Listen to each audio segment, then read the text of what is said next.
If single leg Romanian deadlifts feel unstable, it's usually because of this first mistake.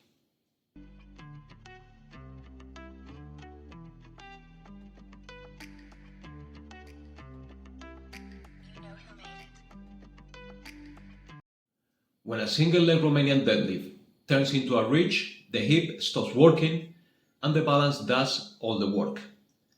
We are going to keep the hip loaded and the body controlled.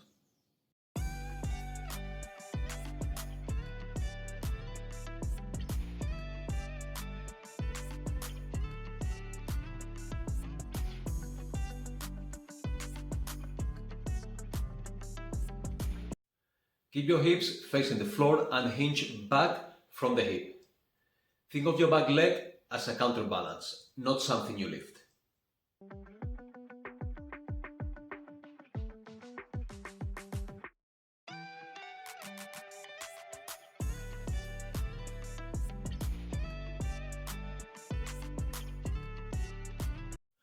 Control the hinge first, strength and balance follow.